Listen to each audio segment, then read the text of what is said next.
So, an MSB, gitawag yon siya na secondary license.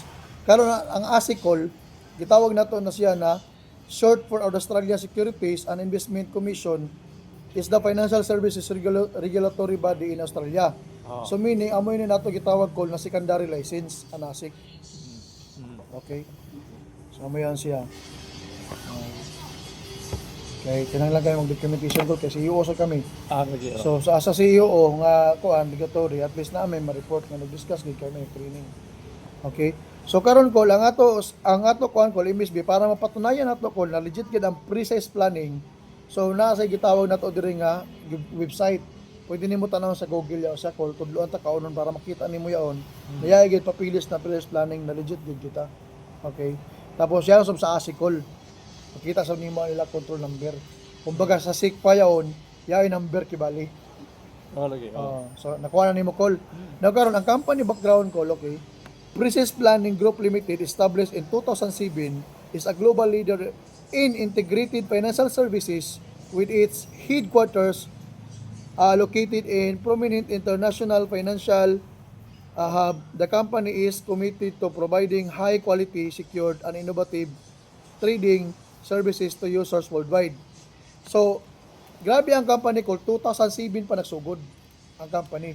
So, ang kanindot lang kay ngano, sa Hong Kong sila nagsugod ko, nakakunik kita nga to sa kuan. Nakakunik kita sa gitawag na to nga sa Pilipinas tungod sa pastor.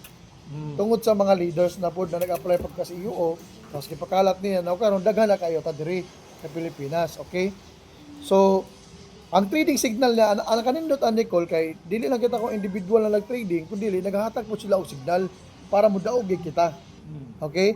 So amo yung gitawag niya call na the analysis team of Win-Win Club provides precise market analysis and ensures the stability of trading signals, maintaining a consistently are over 80%.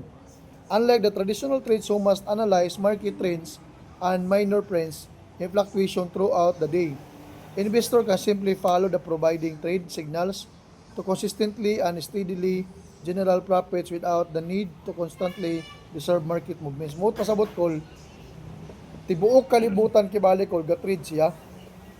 So dili lang siya basta-basta na nag-trade kundi tibuok kalibutan nag-trade ang kanindotan ni kay gitagaan tag signal na kana nga signal 80% mudaog kita. Okay? 80%. O 80% ang reason niya. So amo yung sample ini, ang sample ni Col Kibali, no? AKD, example ang date December 27. Tapos AKD ang index. Amo sa ini siya Col. Tapos by direction, every time na yay gatong nilang alas 8. Tapos mahuman ka Col mas 17. Amo yun hindi mo account Col.